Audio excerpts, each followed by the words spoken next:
listeners, and thanks for joining again or for the first time.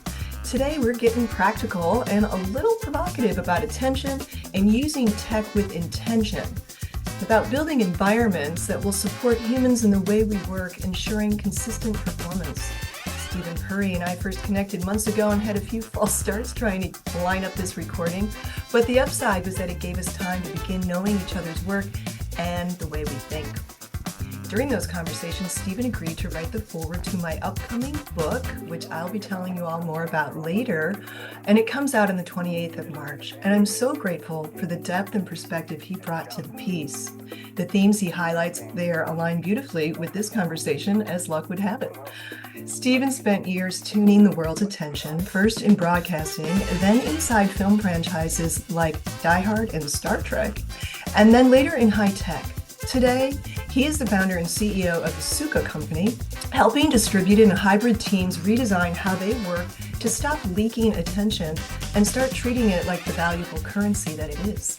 He's also recently become a parent, so we'll talk about how that may have impacted his attention and perspective.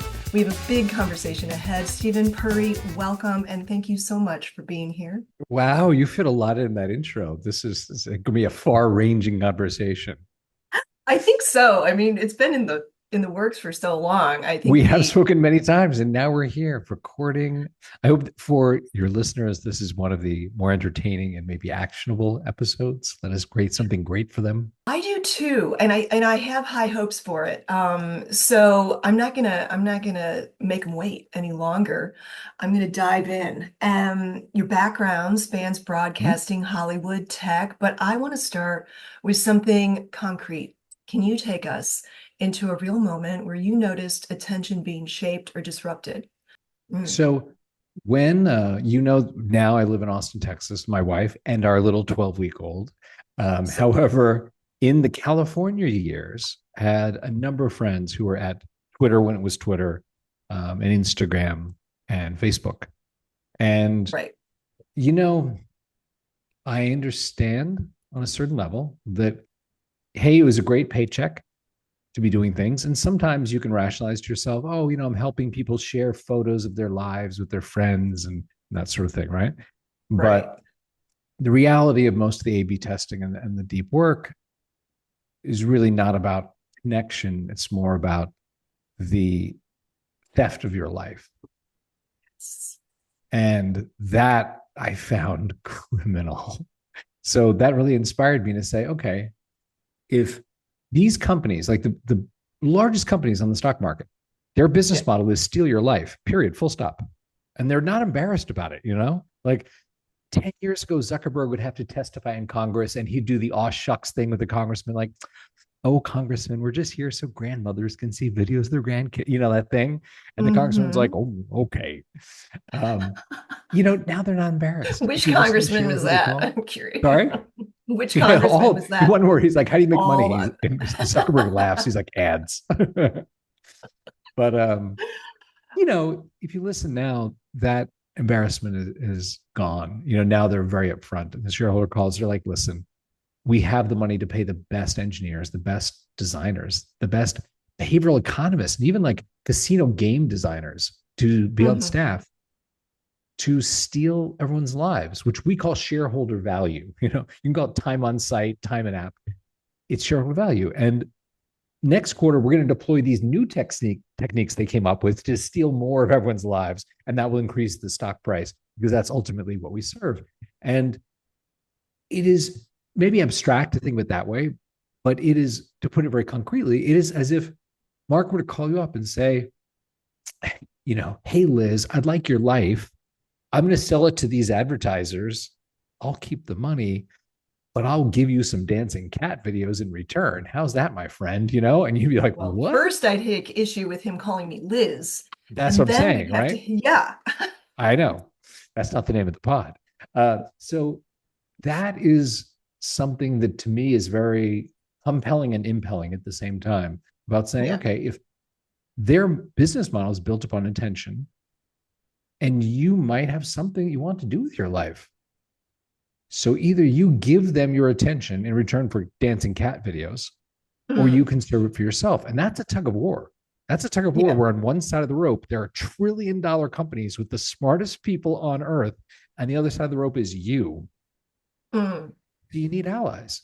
You need, Yeah. books like the one you wrote and a lot of smart, material. I'm not just, log rolling your book, but it's like there are very smart people who spent their lives looking at how does attention work? How does distraction get you? How does dopamine affect, your ability to resist? And that you have to seek out. If you believe you have something to do with your life, if you believe your life has no value, then absolutely give it to Elon, give it to Mark, and get some dancing cat videos for sure. Every once in a while, a dancing cat video is really good for the soul. I'm not gonna Once lie. in a I like while. enjoy the levity, the gentle It's humor. called an infinite scroll for a reason. So was there a moment where the penny really dropped? What were you doing? Were you, Hmm. or I was it in was a a gradual? pub, sort of a pub restaurant with a couple of friends who were at Facebook. One of them had been tasked by Mark with cloning um, like Craigslist, eBay. They essentially want to create a marketplace. Yeah. And that was his project. Mark was just like, hey, just take a team, clone this, build the exact same thing, and just promote it to Facebook users. Okay. And another friend was in a department. I don't know what the department is actually called at Facebook. But essentially, they wrote the white papers that Facebook would present to promote what they were doing, either offensively to say, hey, look at all this good we're doing, and promote it that way, or defensively, like Cambridge Analytica. Oh, well, actually, what happened was not as bad as you think it was, right? Mm. And listening to the way in which they shaded things. And even, I don't think I'm talking out of school to say this, like preparing defensive white papers for tragedies that hadn't happened, that they hadn't been discovered doing. So it was like, we Hmm. know someday someone's going to figure out we do this, but we're not going to stop it. But hey, could you just prepare some materials so the day that someone leaks it, we'll be prepared to counteroffensive, you know? And yeah, I remember that brunch really, really well. Was there anybody in that moment who understood that they were intentionally disrupting everyone's attention? I think they all understood they were making $400,000 to $600,000 a year plus bonuses. I'll leave it at that. Compelling, compelling. I Yeah. mean, we can get into greed and how it impacts altruism later. We're in Maybe quite a not moment over here on this side of the Pacific. I'm just saying. exactly. Well, I mean, all right, but I'm thinking about you're bringing up intentionality, right? Mm-hmm. And how they are out there actively getting in the way of our intentionality. And some people, I don't know, many people feel pulled in different directions by sort of three major attention eaters that you and I discussed the first time we Mm-hmm. talked, which is social media that we talked about, the phone, and it's the smartphone, Yeah. and alcohol. They're huge attention grabbers. But my listeners, more than desiring a quitting framework, I think my listeners care about what the return on attention might be when we become more deliberate. So I'll guide us through each of those three separately so we can keep it grounded. And because we already started on social media, let's go there. So oh If I yeah, if I may, let's yeah, establish please. just one foundational idea that Mhm. upon which all three things are built. Yeah. And if you don't buy into this foundation, then the rest of it is just like building sandcastles that wash out with the tide, okay? Which is Okay. if you believe you have something to do, then suddenly there's a meaning to being productive, to producing, to creating. And I'll tell you this because I get approached a lot individually by people, through our company. They're looking to find focus, they're looking to do things. A lot of writers, a lot of designers, a lot of engineers, right? People creating. And then I often, as you know, get to speak in front of crowds or speak on podcasts and stuff like that, which I love. And it's interesting that you can jump ahead to, well, how do I be more creative and more focused and block my distractions? And it's really, but hold on, why? Like I personally have a thesis. Mm. I believe everyone has something great inside. And the question of your lifetime is, are you going to get it out or not? And that Right. thing may be, yes, it could be the next great American novel. It could be a great restaurant. It could be an app. It could be a child. It could be whatever. But there is something that you are here to create that is your greatness. Mm. If you believe that too, fantastic. Then there's a reason to say, okay, how do I optimize the finite number of minutes in my life I can devote to this to release it? You know, how can I be the Michael Jordan of whatever I'm doing? And Right. if you're a leader, not a manager, you know, you're not like, hey, get your TPS reports in by 10. You know, it's managing. But if you're a Anytime you leader, can mention TPS reports, I say take it, right? I'm Take just that saying, I opportunity. saw your red stapler and I'm down for that. So here's the thing though, is if you're a leader and you define your job as leading is to say, I have assembled a team of people who have some greatness inside. My job is to elicit that, to draw out the greatness from each of them. Yeah. It changes how you approach the job. So Mm. I think as we talk about like, oh, the phone is distracting. Yes, it is. Social media is distracting. Certain websites, even YouTube has kind of become, you know, you've read it, some of these, like they didn't used to be social media and now they're all trying to be that. And Mm-hmm. it all rests upon, do you believe that you have something to do in this lifetime? So let's assume that the people who continue listening to this podcast episode do. I agree, and I think what I'm hearing from you is keep your why firmly in view. Um, Yeah, that is right, and another if way to we put and it. Yes. if we have a why, then then it makes it a lot easier. It's sort of Yep. alignment, right? It's a point with which we to which we can align. And I'm going to go back and I'm still going to walk us through each of these because agreeing I know, on because you're your very structured. premise, obviously agreeing on your premise that the why is motivational. Mm-hmm. At the same time, you previously mentioned dopamine Mm-hmm. and your Facebook brunch Mm-hmm. where people were understanding that they were trying to hook the populace, right? And Mm-hmm. so when we have the why, we're talking about willpower a little bit. And Mm-hmm. you and I know, and most of the listeners know too, that willpower will fail you. Okay. We need to break connections, create new ones, that align our why to our actions. And so Mm-hmm. to crack through what's already got us hooked, I want to Mm-hmm. walk through each of these to see when you became more deliberate, specifically about social media, what shifted for you? So I think there are two big shifts. The second one is the one you and I have had a fun talking about recently, which is I have counseled so many people who are parents as they talk to me about the premium they place on their time. Right. I really Yes. need to get something done in the next 60 minutes, 90 minutes. How do I use that well? Now that I am a parent, wow, do I understand everything they said to me in high, like 3D resolution, right? Yeah. Um, 3D 4K resolution. So there was that shift, which I cannot tell you is not present for me. That is present, like before and after our podcast today.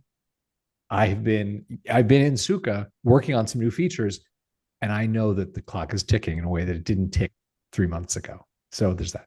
Now, let me say the first one is really this: is I was working on when I left Fox. For those Mm. listening, probably the fun thing about me and what Elizabeth and I have spoken about is that I'm one of the few people who's been a senior executive at a couple of motion picture studios in various capacities and also raised over $20 million of venture and run 3 startups, one successful Mm. exit, 2 failures, right? And it's true, you learn more from the failures. So when I was at Fox, I was running like the Die Hard franchises around Die Hard 5, the Wolverine, things like that. And I left. There was a point where I was like, wow, everything I'm working on that's actually getting made is a sequel, prequel, remake, mashup, spin-off. You know what I mean? It's like there are only so Mm. many of those you can do. You're like, what's the new story for Wolverine to meet Alien versus Predator and hopefully Batman come? You know what I mean? Like, oh my word. So Too I much. left to do a startup. I Yeah. was like, I know engineering. Maybe I can do something meaningful there. And worked on creating a version of like an Instagram when Instagram was very young. It was more collaborative. And this is when the word Yeah. selfie was relatively new. and people were I using it to wish it were express still like, like that. Sorry. excuse me, I say I sorry. wish it were still a bit new. I know. Yes. So what we did was we thought, what if it were more collaborative? Like selfies felt very selfish. There was very much like Mm, just shouting at friends, look where I am now, look where I am now, look what I'm doing now, look what I'm eating now. And it's just like this continual like look at me. And we were like, yeah. what if someone could go, oh, I was also at that concert last night, and then begin a photo conversation, right? So we launched that. We got about 60,000 monthly actives. Snapchat came along with stories and did a better version. There's some things where you just learn, you go, wow, they had huge distribution already before we did. And they did a really great UI. User experience was really good, right? So in the course of doing that, and here's the answer to your question, that's all context, did a lot of interviews with users of Instagram, of Snap, talk to me about how do you use this? When do you think to open it? When do you, and it was fascinating how well those designers had put hooks into ordinary things you would do. It would turn into, oh, I should open that app. Even stuff like, oh, now when I stand in line at the DMV, at the grocery store, whatever, and I have 2 minutes to wait until my cart comes, I think to open Facebook, I think to open Insta, and it just becomes this immediate trigger. And like Near AL has written some wonderful stuff about, distraction and, traction, internal, external triggers. And I remember seeing this, and it was like talking. I had an ex-girlfriend who was in Narcoholics. She's a drug user who was recovering, right? And I remember talking to her and going to some meetings, trying to understand, like, what was her life like now that she was not, involved.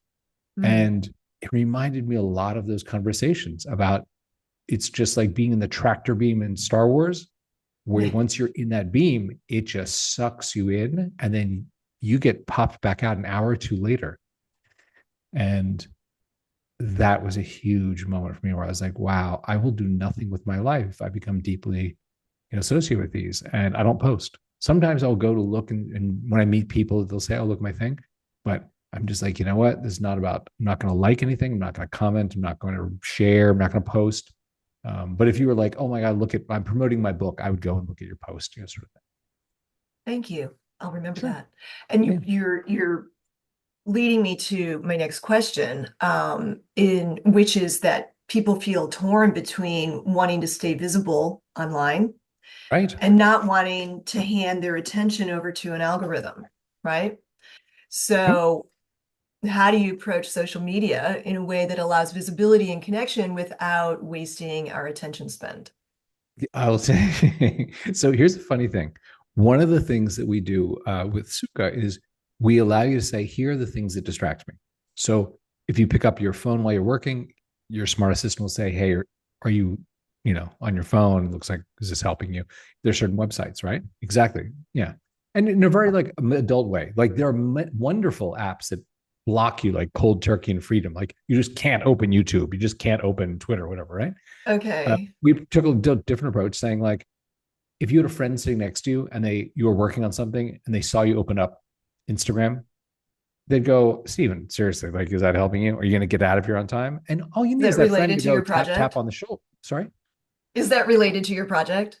Exactly. And sometimes Yeah. as an adult, you just need that little tap to go, oh yeah, I would much rather be downstairs playing with my kid than spending 10 minutes, scrolling Instagram. Yeah, you're right. Thanks. Right. So that's how we Mm, built that. Now, the reason I bring that up is we had a PR agency that asked for a bunch of seats. And one of the first things they said is, oh no, this is terrible because we actually do need to be working in Twitter. And it keeps, when we open Twitter, it keeps saying, do you really need to be on Twitter? Is this? And it's like, no, that's our job. We post for all these clients, right? So one of the things that in talking with them and thinking about that, we realized is you are right. There is no way around it in the modern age. If you are promoting a product, if you're trying to sell, market, brand, right. yes, Instagram is a fantastic place. TikTok is even more addictive. Facebook is like a homepage for many of the older kind of companies, right? So you can't ignore them. But what you can do is you can limit. You can say, you know what? I'm going to have this period of time, and you treat it as a task. So you say, I have 30 minutes. I need to go in, post these sales to the Instagram page, whatever, create some content and get out, because Instagram, all of them are perfectly tuned to say, oh, do you want to see just one more thing? Just one more thing. Right. It's like potato chips. I can have one more potato chip. but you do it 1,000 times and you've eaten 2 bags of potato chips, you know? Right. What I'm hearing you say and perhaps suggest is Mm. we Are you use this inferring? for our purposes. It's our tool. It's not a tool that's manipulating us. And that's a different point of view versus it's what can this tool do for me versus what am I looking for or what hole am I trying to fill by Mm-hmm. looking at other people's A far more existences. succinct way of saying it. Yes. Thank you for listening. You said it first. I'm just really brilliant at summarizing. If I may say so. Yeah, yeah. Somebody needed to say it. So if someone wants to maintain visibility, and then we'll move on to the smartphone, without feeding the algorithm constantly, where should they start? Time boxing. If you Okay. need to be on social media, not for scrolling to see what Kim Kardashian posted, but actually like, hey, I have a business. I need to be on here, right? Then you time box it. You say, this is a work activity, create a task. It is post, schedule my next week of posts, but time box it. I have 35 minutes to do it. Yeah. And then you're done. So it's not a go into Instagram and screw around. It is, hey, I have work to do. And let me treat it just the same way as like writing a blog post. You don't get Mhm. addicted to your blog. But you say, hey, I have 35 minutes. I need to write a blog post. Yeah. And that's again, it's aligning to the why. For what purpose are we on the tool? Because I need to sell my widget and I have the better widget than anybody else. And Let us really hope that's as widgets well, go. that's the confidence one needs. I mean, there's a little bit of check out your competition, but also, figure out your benefits and push them and who No, really, I know. I heard you call yourself brilliant already. So I'm like, I need to learn from this one. Keep yeah, going. don't, Exactly. you're hilarious. So, well, one thing, is there a small upside that you noticed that felt super meaningful when you did just make that decision? I mean, was there more clarity? Is there something besides what might be really obvious? Yeah. I think the emotional return you're looking for in my life was more when I learned how to control my phone than control social media addiction. Ooh, so that's Phone, next. All right. yeah, that's more than one where I was like, oh wow, okay, I'm out of here on time or when I want to be. Um, Right. that conversation, like with Laura, whom you know well after all those flights, about I didn't finish things. I know we're going to dinner tonight. Can we not make it late because I need to get back and try and finish what I didn't get done today, or I'll get up early tomorrow morning and do it. Like I hate that. That's a horrible Yeah. conversation. Hey Laura, can we make dinner with our friends shorter than it could be because I didn't finish my homework? That's what is that? That's terrible. Steven, come on, man, get better. You're funny. So, I mean, the intentional use design, the smartphone, is super powerful, right? And Mhm. most people in the Western world have succumbed to the marketing campaign that this is a requirement. Um, Mhm. a lot of people don't carry a wallet anymore. They don't carry cash. If they lose their phone, I am one of they. over, right? It's over. Um, so I can see, I mean, the necessity for it in many people's minds, right? The Mhm. GPS, oh my goodness, so helpful for people who have directional challenges like I do. I Mhm. go to some place multiple times and still not know how to get there, so it's very handy. But I want to talk to you about how you managed. Maybe it's one change that you made to how your phone fits into your day, even if it's small, that had an outsized impact on your attention. Steven. Okay. I'm going to use a prop because you're going to have a good laugh. Excellent. Over here, this was step one. We call it the phone coffin. And when you open this up, you can, Yeah. there, lost it there. When you open this Get a up, little bit back. Come back a little bit inside, yeah. toward you. Yeah. Okay, where it Or is. I don't know When you what's open going up the on. phone Oh, coffin, there. there we go. Little charging hole, stick the phone in here, and a little bit of friction of, oh, I've got to pull it out of here and unplug it and pull the cord out was enough to be like, too much of a pain in the butt. Let me just finish what I'm doing. And then I'll take my phone when I leave my desk. Right. So this was Right. step one, which admittedly is like kindergarten level, like, oh, let's put blocks into, round holes kind of thing, right? Um, the more adult level, after realizing that I had the first step is admitting you have a problem. That's right. So Awareness. I'm saying was what I described before, which is simply when I start a work session, and the music plays and the things and all stuff, is just pop up a QR code on the screen and I tap it with my camera and then I put my phone down and I'm good because if I touch my phone, my smart assistant says, "Hey, I see you on your phone. Is that helping?" And then I don't need to do the whole game with the box and the cords and the thing. It's just that little What's the tap on QR the shoulder. code? Tell me more about that. Oh, when I start a session, what we designed was a QR code pops up on screen when I start my work session, like hit play in Sukha, get ready to go write my blog post or write a feature, or whatever I need to do. The QR code comes up. I Oh, take my phone, I tap the QR code with my phone, I put my phone down, and now my phone is being monitored during my session. So if while I'm working, yeah. Sukha sees that I have suddenly gotten on my phone, my smart assistant, after a 5-second little grace period, my smart assistant will say, "Steven, I see you on your phone. Is that helping you?" And that was our graceful way of saying, "Hey, buddy, what you doing?" Right. It's Yeah. Suka Poppins. Yeah. Just trying to be, somewhat yoga like, yoga is a big part of my life. I was like, what would a yoga instructor say? They would be like, "Get off your phone." They'd be like, "Is that helping you?" And you're like, "No." Some yoga, well, Pilates, actually, I should say, in New Pilates is more York, intense. Pilates instructors, if you bang the carriage, you are out of the class. It's like Yeah. you're Yeah. not Yeah. getting Yeah, exactly. paid. It's like Pilates. very, Yes. yeah, Different, Pilates is different. different. No. Yeah, Yeah. I prefer yoga these days. I Right. used to Is be that an very Pilates. intentional move you're making? No, I'm just eating the hot fudge. Okay. I Right? know With it's a not good for me. finger, not even a Yeah, spoon. exactly. Yeah, you get it. So, okay, one app or icon that most people keep front and center that you've moved, hidden, deleted because it doesn't earn your attention. Facebook. I love that answer. All right, Yeah. what's the second one? Not as obvious. On my phone, you said app. So On icon your, and yeah, so app it's on your on your phone. phone. We're on the phone. So probably YouTube I deleted. I don't, it used to be more addictive to me. It's more addictive to me on my laptop. And I'll give you an exact example. I may be coding something that I don't really like. Some open source library has a beautiful little module that I can, pull in, right?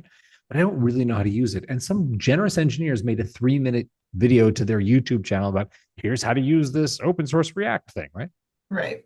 So I will watch that 3-minute video, feel gratitude through my soul that someone's walked me through this. But 10 seconds from the end, YouTube's like, "Oh, Steven, I know you well. You're working on, which is true. I'm working on making crispy skinned salmon, pan fried We all salmon." like that. Yeah. I'm just saying, and it'll pop up a little recipe like, "Ooh, chef's, secrets to making this." And I'm like, "Oh, wow, I do want to watch that." It'll be like some video about the A380 from Airbus and something, which I find fascinating how planes work. And it knows that. And it's just like, "Here, child, I have candy in 2 hands. Which way would you like to go?" And that turns into a 3-minute video that is actually 20 minutes of wasted time. Right. That is how Okay. it gets me. On the phone, the YouTube and Facebook, I kind of got rid of. I can't even tell you last time I opened those two. Right. I'm just going to throw it out there and suggest Ooh, that email doesn't need to be on one's phone. ooh, I know can we arm wrestle over it's that one? polarizing, polarizing. And it's polarizing, especially because you're in the southern hemisphere. I'm in the northern. Oh, We are polarized. oh, groaner jokes. You are a dad. It's so I am a nice. dad. I have more dad jokes. Don't prod me. Stuff's coming. Exactly. That's why I like to call them groaners because I'm capable and I'm not a father. There you go. Yeah. Groaner jokes. So Hmm. I would push back on that because I'll tell you, having email on my phone frees me from having to be at my desk because, as you know, we have members all over the world, which means a Yeah. lot of time zones, like not Yeah. literally 24 time zones. We're not like Facebook, right? But A bunch of lot. members in Asia, in Pacific, bunch in North America, Yeah. bunch in Europe. So there are weird times a day when sometimes it's really convenient for me to look at my phone and go, "Oh, someone needs customer support.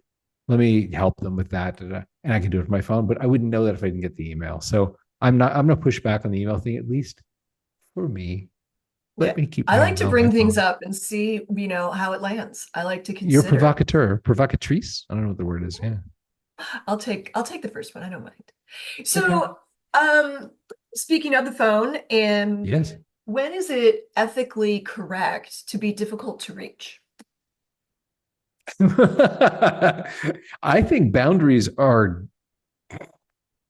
a fantastic way to begin any relationship. It's like you're essentially saying to whoever is the other party, here are the guardrails for our relationship, whether it is Mm, dating.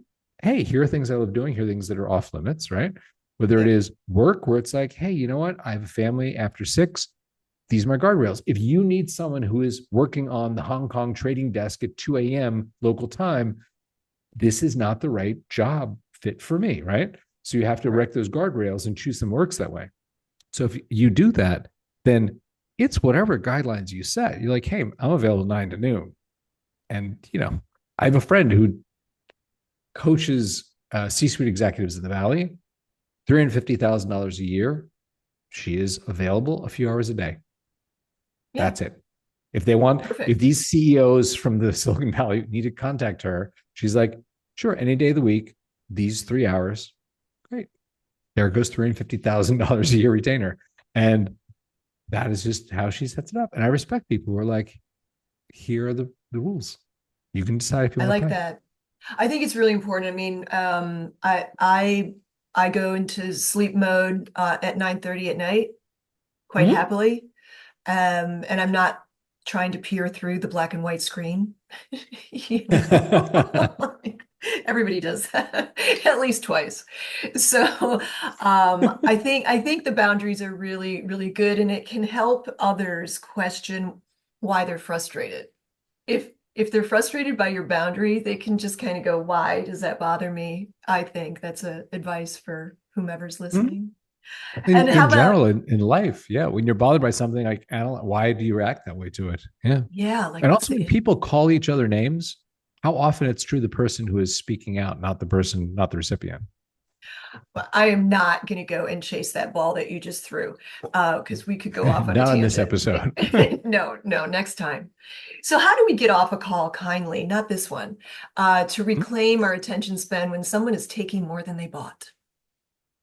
Oh, okay. Well, I think that's really a question of just kind of decorum, right? Yes, That's and I don't mind not it because even. it seems to be winnowing away these Yeah, days. Decorum. it is true. And a lot of things, like meetings, like battles, are won before they're fought, right? So a meeting is create the power of the meeting is creating the agenda, saying, here's what we'll discuss, setting up meetings so that there is a clear goal. Like meetings, to update people, you have to ask yourself, could this just have been an email? Could this have Right. been some sort of dissemination? It's not all of us sitting here staring at each other in Zoom or something, right?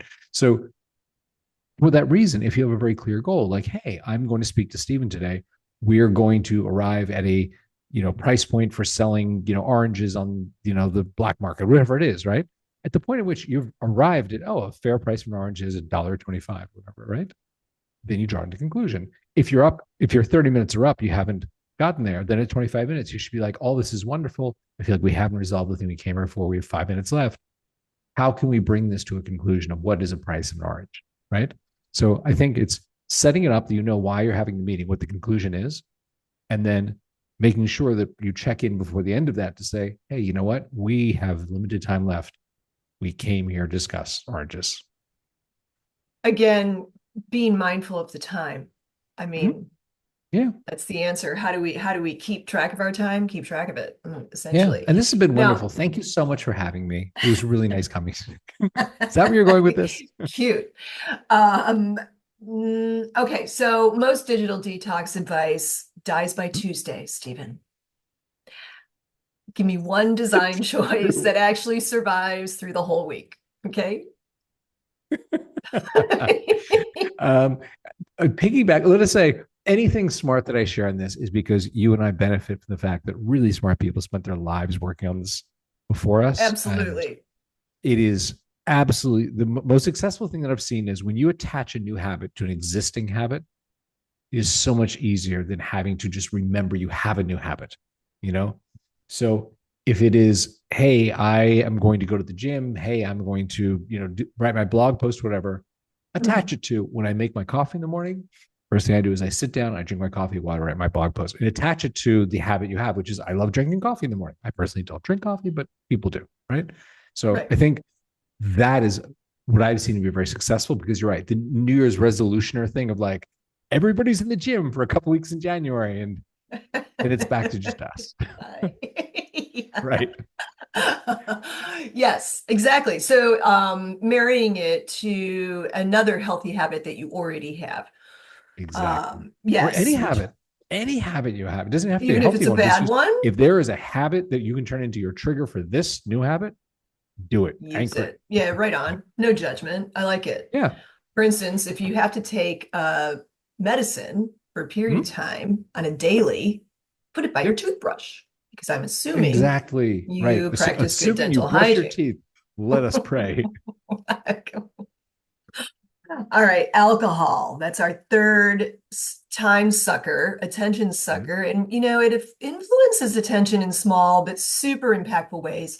And you would know when under the influence, your attention gets a bit more porous and like less flexible. And then Mhm. the next morning, even Mhm. without a hangover, Mhm. alcohol can muddle the working memory and soften cognitive sharpness, right? So the effects are subtle, but they're super real. And again, we're not judging, but when you think about attention capability and capacity the morning after drinking, what's your first thought? You know what? I had an experience. The second time I had a journey with ayahuasca, which is DMT based. Mhm. I, after that, kind of lost the taste for alcohol. So I haven't really drunk alcohol for a while. The effect of it for me is, yes, you're exactly correct. More the morning after effect, which is I realize my thoughts are just clearer. Even if Yeah. it's not a hangover, it's just like a glass or two of wine to dinner. My thoughts are clear. And the other one is in morning yoga, my balance is very different. Yes, absolutely. And same with sleep. If we don't Mm-hmm. get a good night's sleep, then our balance will Yep. be off. And that is just so compelling. I love that you brought this one up. Um, and we're similar. I've been years since I had an urge or tasted alcohol as well. Mm-hmm. But I would say for me, when I did consume alcohol, it wasn't necessarily the day after, it was the day after the day after. That Really? day, just plummet energy, so tired.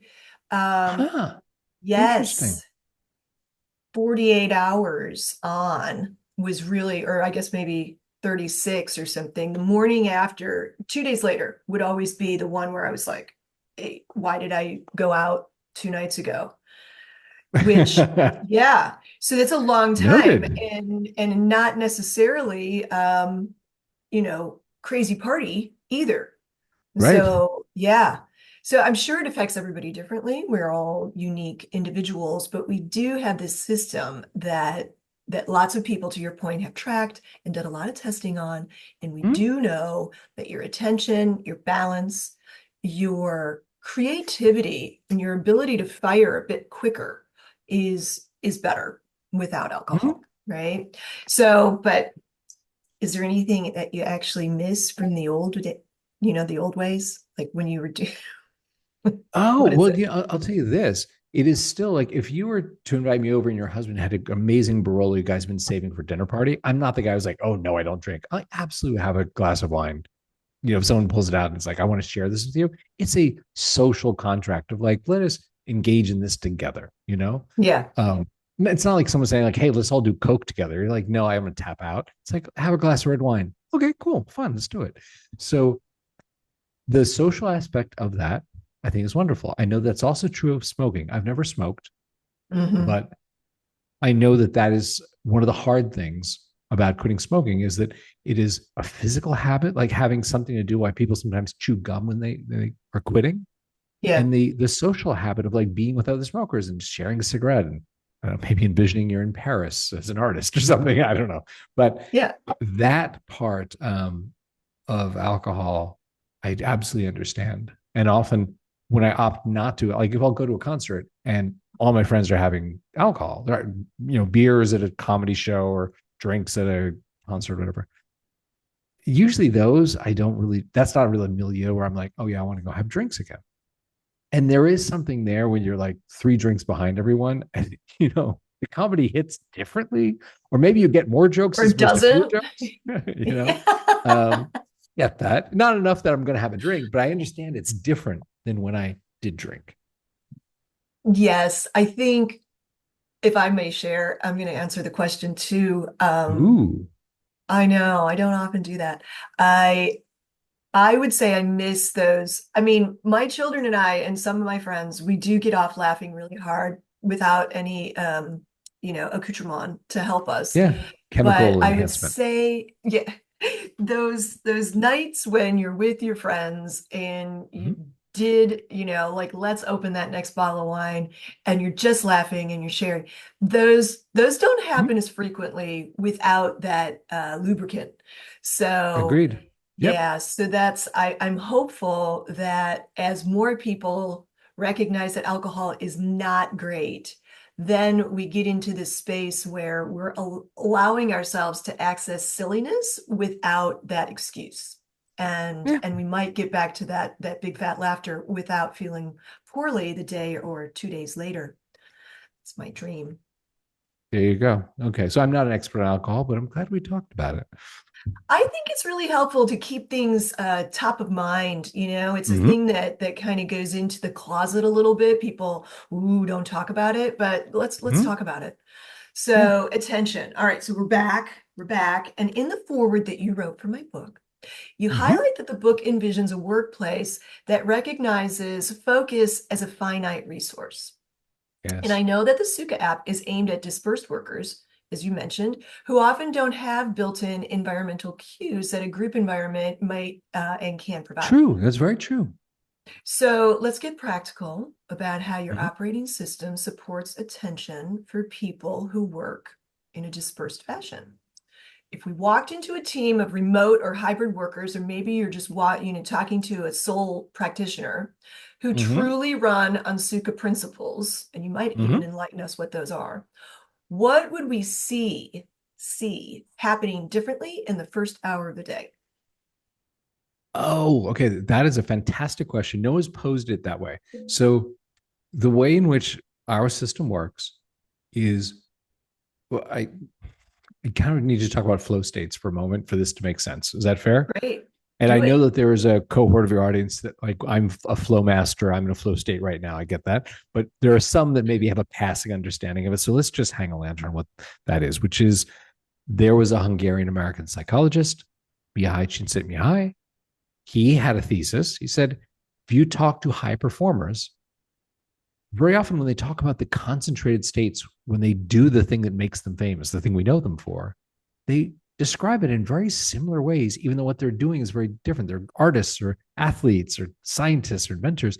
He's like, why is the experience so common in these ways to very different activities? So Hmm. he did the research, did the interviews, did all that, and wrote the book Flow. It is the seminal work on this. It is from whence we get the term flow state. And he said the most beautiful thing.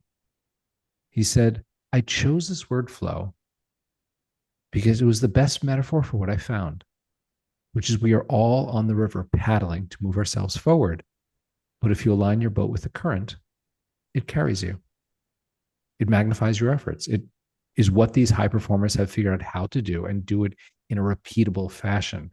And he talks about, hey, man, I acknowledge many of them have their own name for it, being in the zone, being in the muses speaking to me. Like, wonderful. He's like, this is simply what I call it just for the purposes of this research. And he said, it is a condition where you got to lose track of time. You're deep in the work. You're often doing your best work in a compressed amount of time. You aren't distracted. Like distraction, the appeal of distractions fall away because you're so deep in this thing. And at the end Hmm. of it, you can actually feel uplifted, like a sense of joy, as opposed to depleted, like, oh my God, I'm so glad I got it done. That I think is fascinating. And that is the foundation for what we built. You were about to say something a moment ago. What were you going to say?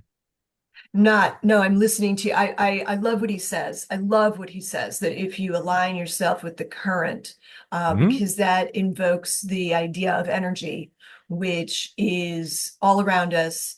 Yeah. This table is energy, which is it's a Hmm. mind boggler for a lot of people to get their heads around. Um, and I can't do tricks. Like if I think of it differently, it doesn't change. But Or I'm does it? very conscious There is of no energy. spoon. Exactly. You want to do the I hope those playing along at home can appreciate that joke. Go on. the It's ones really who are almost only great. listening, sorry. Right. Okay. What did she So do? you missed Oh that one. man. Oops. Yeah. Get on YouTube. Watch the Yeah. video. Catch us on YouTube. Exactly. Hey, want to Yeah. waste 2 hours on YouTube? Come. Yeah. So no, I love that. Okay. So having said this, that's the foundation. What are we talking about? What are we seeing differently for Sukha principle followers in the first hour of the day? Yes. Okay. So thank you for letting me set the table. Yeah. What we did was simply this: we said, there are fantastic applications out there that help you with one aspect of this. Like a lot of research has been done on how music, how sound, your oral, oral environment can help you drop into flow, into your flow Mm. state. Yeah. Generally, it takes 15 to 23 minutes. You don't just snap your fingers and say, I'm in a flow state now, you know? And what I are the don't. things that accelerate that and keep you there in a healthy way? There are wonderful timers that make sure you take healthy breaks so you don't sit there endlessly and hyper focus, you know? There are ways in which your smart assistant can help you block distractions. So all of these things, we're like, each of these individual things are great things to help with. Music, Brain FM is wonderful. Endel is wonderful, but they just provide one thing. We just said, what if you had a website with just one play button that gave you everything you needed? And that's what we built. So what a Sukha member looks like for the first hour in the morning is very simple. They open Sukha just before they begin work on their blog, on their designs, on their code, whatever it is. They hit play. Their tasks are represented there. And we show you, we encourage you to time box. Hey, I have 35 minutes left on this 25 or this hour long task from yesterday. I want to finish it today. We encourage you to monotask. Cal Newport would be hopefully so proud. I met him once. And, we were on his podcast, which is really super cool. And that sense of, oh, hey, monotask, time box, have it, smart assistant keep you away from the distractions, keep your blinders on. Take a break. On your break, like do a healthy breathing exercise. Maybe stretch at your desk. Like my lower back gets tight. If I sit here for 2 hours, when I stand up, I go, oh, like old guy. I'm like, oh man, I've been sitting too long. And it's simple things you can do, like every half hour, just like a Pomodoro. Do 5 minutes, just stretch or go get a Yep. glass of water, go for a little walk. So the first hour is really about hitting play, music wraps around you, distractions are blocked. You get into whatever you're going to create. And you do that with one or two healthy breaks because we have a Pomodoro timer. And, you know, that's how it works. And there's a community. It's become like a community of people who are productivity minded, which I love. And I love that you brought community into it Community because is the powerful. beauty of the app for these people like ourselves, you and I Mhm. both work. This is welcome to my office. Um, It's a beautiful office. yeah, thank you. It's so important to have a sense of reality outside of this bubble that we're in. And I think that's Mhm. what the community provides. And so those people who go to work have Mhm. that. Maybe they're saying they don't like it, but they do have that. I'll tell It's you, in I their was lives. almost not going to do that. I'll tell you, we had a version of Suka running that was like a single player game. And the Yep. weird thing is, in a hub and spoke way, I talked to a lot of members individually, like one on one, but none of them had any sense of each other. It was like, I don't know, playing Pac Man from the old days or something, where you're playing a game, not knowing there are 300 people to the left and right of you all playing Pac Man. And I could see them all. And I thought, would that be energizing for them to know about each other and be able to compare what they're working on and, cheer each other on? Or would it be super distracting? So I did what I'd like to do now, which is speak to a couple of members. Hey, what would you think about this? And there was one woman I spoke to in like 30, 60 seconds. She completely made up my mind. And I described this to her. I said, would this be a great thing to be able to share what you're working on, have other people talk about it, or it'd be absolutely distracting and destroy what we built? Mhm. And she said, Steven, listen, I can go down to the Nike store. I can buy a pair of shoes. They will sell me a left shoe and a right shoe. I put them on, they work fine. But there is a reason 100 million people belong to the Nike Run Club, because you run further and faster and you're more accountable. And the days that you suck and you're on the sofa and your friends come by to pick you up, it feels great. And the day you do that for a friend, it feels even better. She's like, you should try it out. It is my favorite thing in the morning to open that up. Before I even hit play, I just go to the group chat to see who finished what last night. Oh, what's the chatter about? Who had an interesting article about productivity? And I know someday at some huge scale, we'll have to have content moderation. There'll be crazy people posting stupid stuff. But right now, the community is all writers, engineers, designers who are actually doing cool stuff. And someone will say, like, I finished my website. Someone else will be like, give us a URL. Let's all go look at your website. That's cool. This guy posted he finished his dissertation. He got his PhD in engineering. I'm proud. I am more proud of that than I am on any movie I worked on. They didn't actually make the Yeah. world better. This, I think, helps people execute on their greatness. And that's Yeah. what I'll end up telling my little 12-week-old that I did in my life, because it ain't going to be Die Hard 5 or the Wolverine. I'll tell you that. Don't slam your previous, I'm just telling you, I even die. If you ever listened to Star Trek, I die in Star Trek. My death is what allows Bones to become the chief medical officer. So it's an inside really. joke, with us on the movie. And did that make anything better? No, it made a couple of us laugh for a while. At the Right. premieres, we laughed. That was it. I like laughing. Yeah, Um, laughs not bad. yeah. Oh, do you have a time box on the group chat? Like No. someone could get lost in there. And True. I haven't heard that reported as a problem. I've heard other things as a problem, not that. You're right. At all some right. point, we might be able to say, hey, people are spending too much time here. We'll give you some sort of notification like, hey, you spent 10 minutes of group chat. Do you want to get to work? We could do that. I haven't run into it, but Right on. someone, we But could build it that. just occurred to me. That's all. Yeah. Because Are you I, going to get in I'm the group chat and start like chatting everyone up? Like, hey guys, I'm what are y'all doing? chatty. I have a Right. podcast. What are you gonna It's middle of the do? night for you, but I'm up here in Australia. Like asking provocative questions. Exactly. Uh, Who's built something cool? Who has a great book? I'll tell you, there is someone right now who is a published author, and you can tell when she posts once a day what chapter she finished of her new book. And it's not like J.K. Rowling or something where it's like, oh my God, it's the right. Harry Potter novel, but it's something where you go, that's she's on chapter 27. That's super cool. She's gonna be done soon. I wonder when that's gonna come out.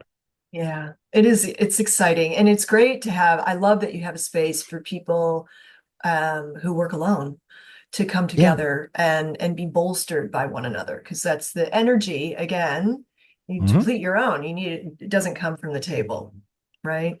It's a bit more palpable from other people. It is So true. before 11 a.m., where do Yep. remote teams overspend attention most and how does Sukha help leakage other than the things that you've already told You me? know, I'll tell you this. Here's the funny thing is, and this is mainly in talking to team leaders, like not that frequently, maybe once or twice a month, there'll be some engineering manager, something like that, contacts me saying, hey, a couple of my guys use this.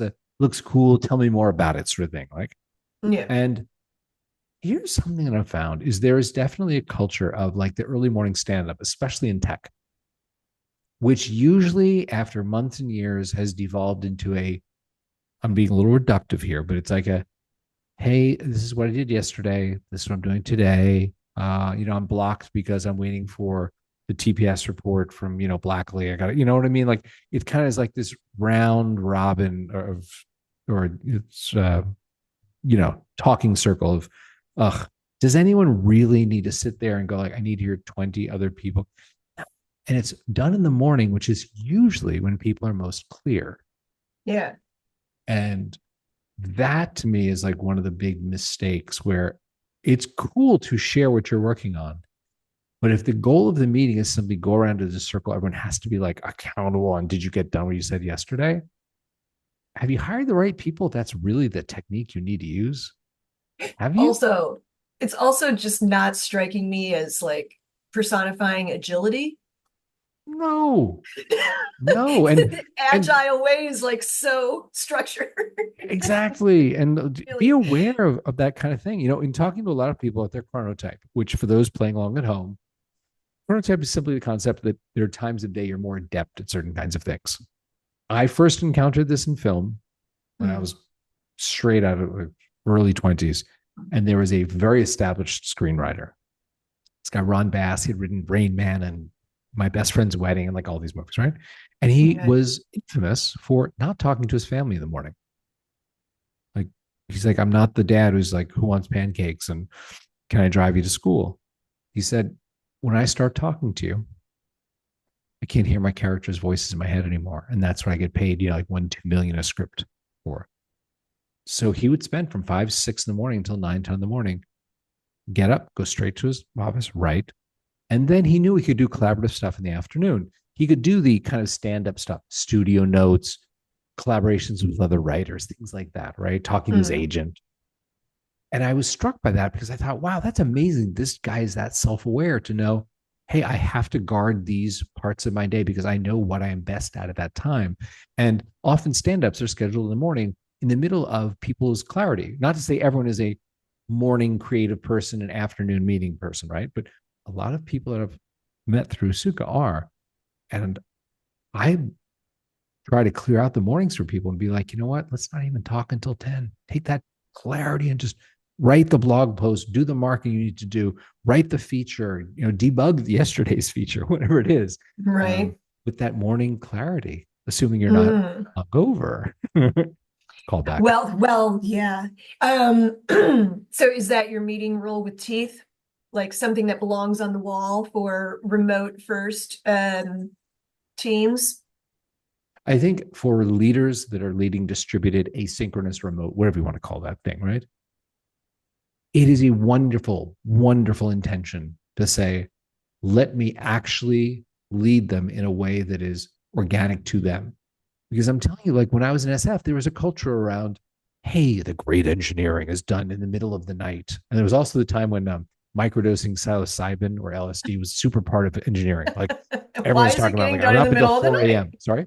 What'd Why you is say? the good stuff happening in the middle of the night? It's so I crazy. know. And it's just like You're this culture dosing. of just like, I was so deep in the code, like I was in the matrix, this sort of thing. And there was that really popular notion Right, then, and which may still be. I just checked out at a certain point. I was like, the code that I write that late at night is usually the code I end up refactoring because it's not optimal. It's serviceable, but not optimal, right? I realized right. I am like Ron Bias, a morning creation person, right?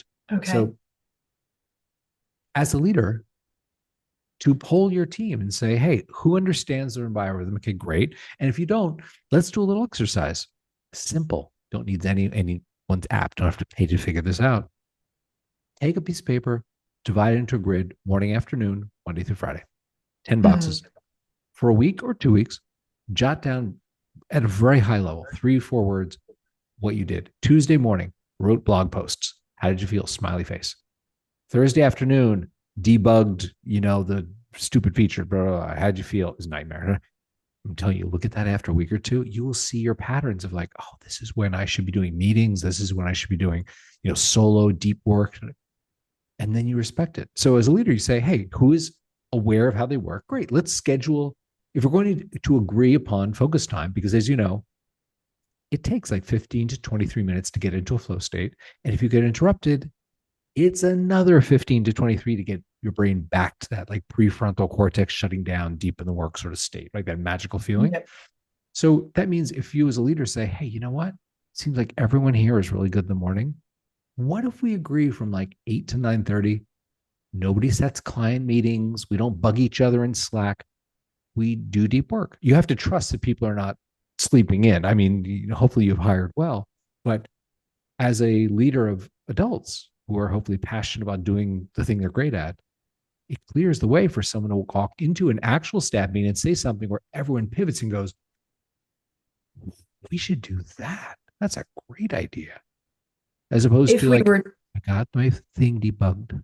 I know yes, I'm no longer in that environment either, but it used to just do my head in, frankly. Yep. It really did. So if we're going to write it on the wall, how do On we that beautiful phrase this rule? monochromatic background you have. Yeah. Yeah. How do we phrase that for people? We're testing the temperature, we're testing our energy flow throughout the Yeah. team for 2 weeks. Respect your chronotype. Respect your chronotype. Now I'm going to Yep. take everybody to go and do your research on what a chronotype is. Don't He tell them. said it in this podcast. If they made it this far, they heard it. I hope. Oh, geez, the host should pay attention. I Because she's had you brilliant. You primed there heard for a spit take and you the did not brilliant do it. host. Right. You were thinking of your The- next insightful question. And then, Stephen, as a child, did you cry when your mother took your oatmeal? well, most of us did, but it's funny that you go to childhood because I want to talk about becoming a parent because you've recently become a parent and it has a way of instantly rewrite why blah. Cut that out, Sam. Cut that out, Sam. Keep You've that, recently Sam. It's real. This isn't AI slop. This is real. you've recently become a parent. Yes. And parenthood has, oh my goodness. Yeah, keep it. Parenthood has a way of instantly rewriting your relationship with attention. Truth. Truth. Yes. Oh, so give me a moment since becoming a parent that made you aware of how precious your attention really is. Okay. I'm going to tell you, I'm going to give you a moment where I wanted to bang my head through the wall, right? So All I right. have a 12-week old that is adorable, like so sweet, so attentive. Like we're all just so in love with him, right? Except I will tell you this, in those 12 weeks, there were 3 days, the first time that Laura, my wife, his mother, had to go away on work, right? Maternity leave is over. She had to leave. I was not prepared for how impossible it would be to placate him in that period of time. Like all of the go tos of like, oh, you're crying because you're hungry, burpy, tired, diaper, nothing worked. So I got him down for a nap, maybe just because he was tired out from crying. And I mean, it was a hard 3 days. And in that time, I remember there was something I had to prep. There was some code thing that I had been waiting. I was behind 2 days in delivering because I couldn't find 60 minutes without him needing me in a way that was driving me nuts. Yeah. And oh, wow. I thought of every parent I'd spoken to who had been reaching out to me over the years, being, give me some tips on how to do this. Really, time is at a premium. And I was like, this is what they were talking about. And by the way, the following week when Laura went away, things were way better. We had her sleep with his blankets. So when she wasn't around, he could smell her. Yes. And we had each night a little video call so he could see, look, mommy's alive, And I think the first week he's like, Dad, mom left because of something you did. I'm gonna cut You you. did. Get mommy. you know? And then the second Smart week he kid. was like, I know how this works. She'll be back. She's gone for a couple of days. It's daddy time. We'll make dinner together. And it was so much easier. But that first 3 days, I was like, every parent with whom I've spoken, this is what they mean when they're like, I have this window and I've got to get everything done. you know? Yes, maximize your time for sure. And about the scent, that is an amazing trick. We used to just use my clothes as the Yeah. swaddling. Smart. Yeah, even when I was there, just they go to sleep easier. It was amazing. Super So smart. you are smart, and I like mom's voice as well because, as you would be aware, in utero, that is the sound they hear most, and so there's a There you go. familiarity. Yeah. Plus, I thought the Um, video call was like proof of life. He was like, Mommy's dead. Be like, she's not. Hold She's right up here. the newspaper with the date. You can't Exactly even with the do that date. I know. anymore. You laugh. So I was like, Laura, when we go into this week, we got to up our game. We have to make sure Satish knows you are alive. Things are gonna be fine. I can't do that again. And it was awesome. it is switched on. I Okay. Yeah. learned. Yeah. Well done. And it's quick. So what fell off your attention budget like immediately without even deciding? What no longer Ton of gets you? email stuff, ton of information that I was devouring through like newsletters and things like that. I was like, how much of this is redundant? Don't have time. Right. Yeah, don't have time. If it's Sure. in my inbox, if it is a member who has something, top of the list. If it is a partner, second on the list. If it's just, hey man, here's the news, you know what? Maybe I'll get to it, maybe not. Just don't feel the pressure anymore. It's not that important. It's beautiful to take that space. This is a special Mm-hmm. time for you, and everybody, Yeah. remarks on that incessantly about the baby.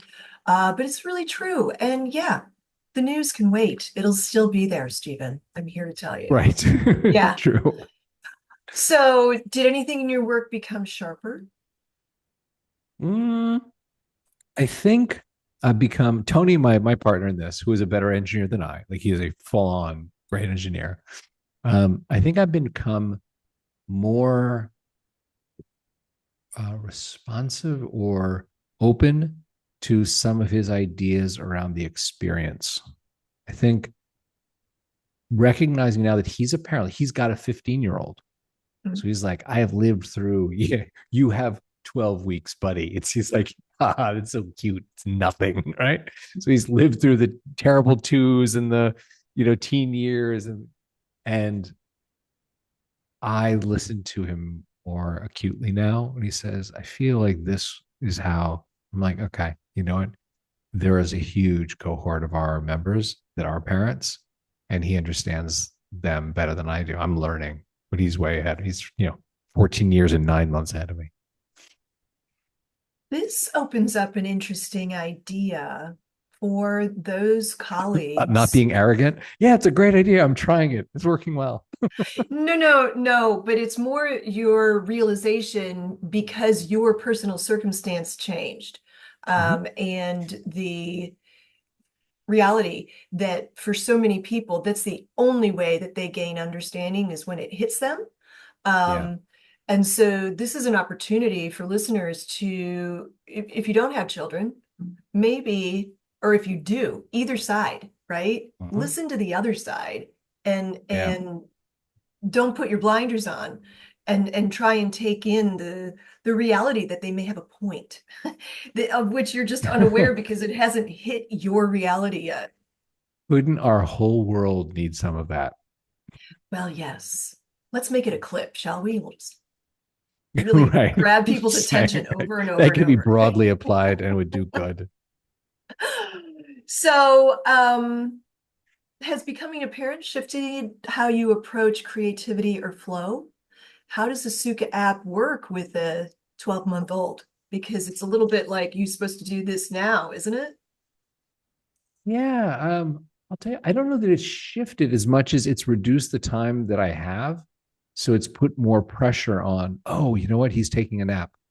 Let me dive in and see if I can finish that feature right now. I think the pressure's gone up, but how I use it is very similar because I just love having beautiful music and nice people around and seeing my task laid out. Like it's kind of the same experience as before I was a parent, but now there is no margin for just like how I used to waste time. Even as someone who built an app to help you be productive, I realize now I could be even less wasteful than I was before, which is, It's funny to think amazing. about. Yeah. Yes. Yeah. So listen, before we get to the rapid fire questions, which is our Ooh. closing, I know it's Yeah. fun. I am curious what you wish more people knew about attention. The one thing I wish people knew about and practiced, if they can take one thing away from this episode, it is not my name, it is not what I do for a living. It is simply this: in the morning, before you open your phone, before you make your coffee, before you do thing, before you do anything, think of the one thing you could do that day that would move your life forward. And very clear, this is not something you could do this month that takes weeks. This is not something that would help the world. What is the one thing you could do that day that would move your life forward? And make sure you get it done by the time you go to bed. It is astounding how your life will change. Definitely before you allow anything else into your Yep. soft, malleable, porous self. Seriously, I did Wow. something and The I'm gonna picture I'm you gonna paint. jump in here and share something that I started doing. A lot of people will reach for their phone, see what happened overnight before they even get out Yep. of bed. Um, Sure. I began before I would go to bed, I would find or write gratitude affirmations. Oh, that's great. And then in the morning, I would look at those and verbalize them. And one needn't verbalize them, you can think them, whatever, but I would Mhm. verbalize these gratitude affirmations the very first thing in the morning. And I noticed when I first started doing it that those phrases would pop back into my head periodically throughout the day. And That is a this wonderful practice. was astounding to me Hmm. because whatever you're putting in your brain at that point Hmm. in time, the first morning moments, is hitting you later. And you're probably not even noticing it if it's that horrible story that you read in the news, or, it's not Hmm. as obvious as my gratitude affirmations were when I first started doing it, that they pop back in. So there you go. I love that. That's also a very good one. Thank you. Now, what do you wish your younger self knew about attention?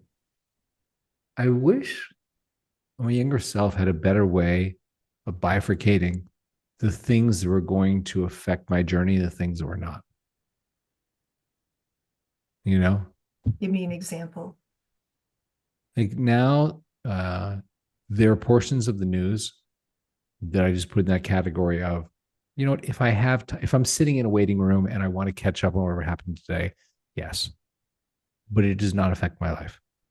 And I'm not going to say like, oh, well, you need to be part of world politics. No, I'm not going to be, Secretary General of the UN. I'm not going to be, president of any country. Right. So there are things where it's like, you know what, this is not actually going to affect my life, as opposed to something where you say, wow, you know what, this company just announced a really great breakthrough in understanding neurobiology or something that really does affect how we do this. We should write a blog post about that and share it. So that bifurcation of like stuff that doesn't actually change my life and the stuff that could, um, that I wish, because I'm very curious. Sometimes I explore too far afield, and that can turn into wasted time and energy. I get you. It's very Mm-hmm. closely aligned to that which we can control and that which we cannot, Mm-hmm. because that's an attention grab as well. So Yeah. if you're Yep. anxiety, for instance, you're fearful of the future, concerned about how things are going to play out. And so you're playing in that future space versus here. Mm-hmm. So I get you. Yeah. Now, you did mention something that you want to share with your son, but what do you hope to impart to your son? You were talking before about sort of a legacy and something that you would accomplish, but what do you want to share with him? And you hope that the message lands about You attention. know, right now, as we record this, there's such a repetition in the news cycle about how AI, which is people normally really mean large language models, but they call it AI as a broad term, are either replacing human jobs, replacing humans, the robots equipped with AI are going to, that sort of thing. And it is true that the way in which we're approaching generalized intelligence with LLMs is saying, oh, well, if you study everything that has come before and you assign probabilities and weights to how things occur, then you can do a really good version of autocomplete. Same way like Grammarly or Google would autocomplete your word. Oh, you're probably typing this word.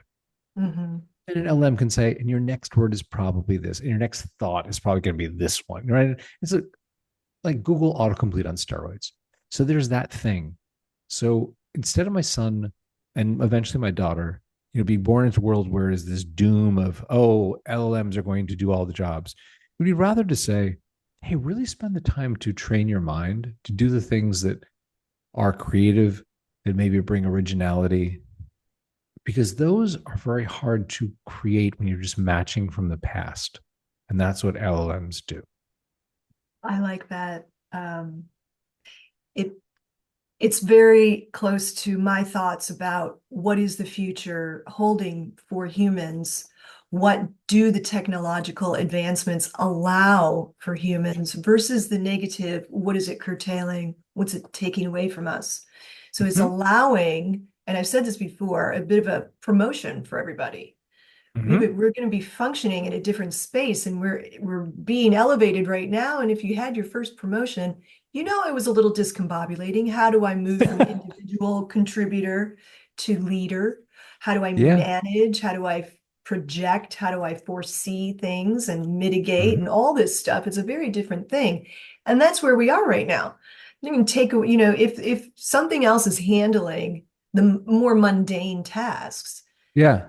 then our intellect is able to maybe get into some different areas of the brain that we're not used to accessing. Let us hope that is how this evolves, because I know there is a bit of the tech billionaires also selling like, okay, so a lot of white collar jobs are gone. So really, if you're not rich at this point from AI, you should look to be a plumber, you know. And they're Yeah. pushing like, go back to, professions, go back to, vocations. And wow, that is an amazing thing to tell people, going like, okay, please don't aim for what we did to become wealthy. If you could just instead, be happy being a carpenter.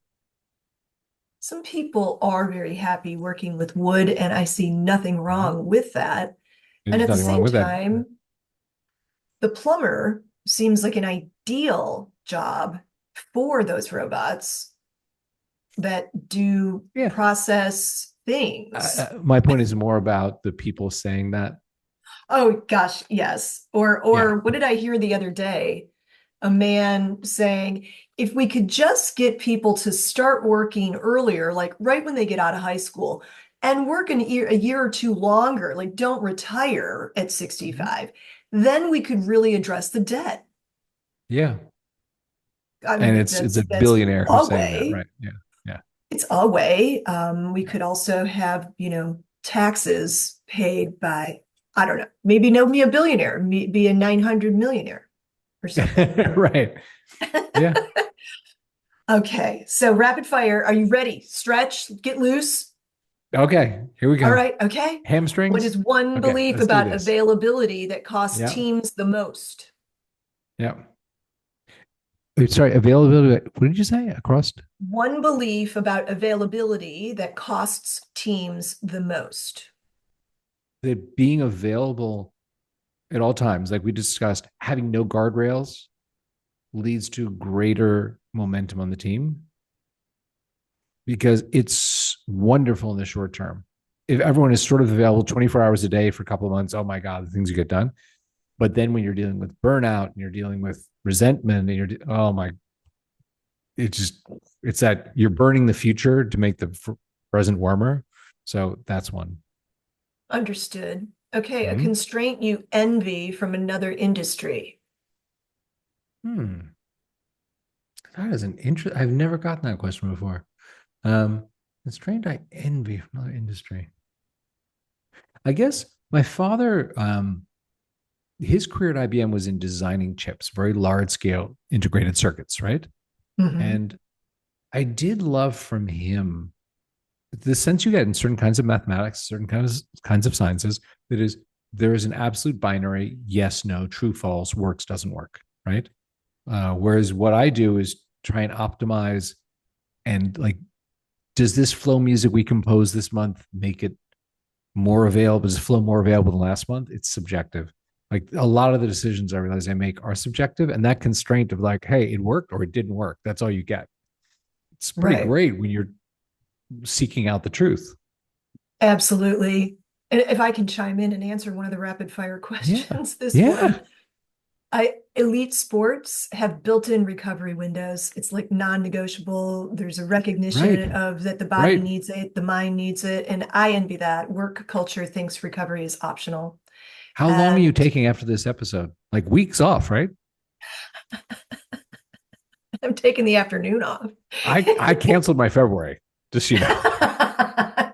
You would be surprised. I mean, it is an interesting thing you bring up here because my adrenaline spikes to be here and do this, and then it stays, but it's disrupted, right? I Right. can't, you cannot channel that toward anything, the adrenaline spike, and so I just have to go for a run or something after I do Great. these. So, yeah, so there's a Not a definite bad energy outcome. shift, and it stays for some time, but I haven't been able yet to channel it into creativity. It's on the planning board over there. Fair enough. Um, we've covered some of mine except for The last two. One thing you're Okay. currently learning, and you don't get to say parenthood. Yep. Okay, how to be a sleep deprived husband. How about husbandhood? I think it is a very good thing for you to learn right now, Oh, as yeah. you would be aware any disruption to the couple, it takes And I'll tell communication. you the reason that works right now is that Laura going through mommyhood, if you will, she has actually she's evolved and become a more conscientious and kind and understanding partner to me rather than I'm sleep deprived, I'm tired all the time, and I'm grumpy as hell. She's gone the opposite direction, become incredibly compassionate. I love So, hearing that. And yeah, what has which that has allowed inspired me to you be to like, do? oh, okay, so I should, level up. I don't know about should, but it's a nice thing to do. It is a I great think, thing. yeah, equal that, then you guys have a beautiful family. Yeah. All right, so this is my favorite question. I know And the listeners, you're last one, ready, I can but count. what's That was your two. Now we're doing current one. current first world problem? My current first world problem. Yeah, your personal current first world problem. Do you need an Um, example? that Laura is really ambitious about the international travel she wants to have. So we just had our first trip in an airplane with the little guy when he was 11 weeks old, came back, he's 12 weeks old, and it went really well. And while we've been recording this, I know she's been booking a trip to Paris, other places where we're very grateful. Yeah. I'm just saying she's the first world problem that we have the ability to say, oh, let's go and take dad to Paris and Switzerland, which is where he's wants to go back. Yeah, So yeah, and I'm thinking, wow, we're gonna have I have so much work to do, keeping this plate spinning, keeping the trains running on time, and then sure. we'll be doing it so many time zones away where there's so many things to do. So first world problem. Very much I'm grateful so. my life is in a place where I can say, ooh, that's going to be hard shopping through Switzerland trying to get work done. Oh, so sorry, Stephen. It must be awful being you. Yeah. Oh, Yes, okay. that is a perfect example of a first world problem, and I'm happy for you. Is it even PC to say first world or most developed nation problem? I Who's haven't to say that? heard anybody smash first world as a phrase yet, but I'll look into it. It Okay. does Let me keep me posted. it does wreck my parlor game if we can't say No, that it's a good parlor anymore. game. So, listeners, if this episode helped you rethink how you spend your attention, share it with someone who might need it today. Remember Yeah. to subscribe and be alerted for the next show. And a huge thanks to Stephen.Puri, founder and CEO of the Sukha company, for sharing his wisdom and for authoring the foreword to my book out 28 March. Links to everything are in the show notes, and I'll see you next time. Have a great Okay, night. cool. Have a Thank great you, day. Stephen. Okay. Bye. Bye.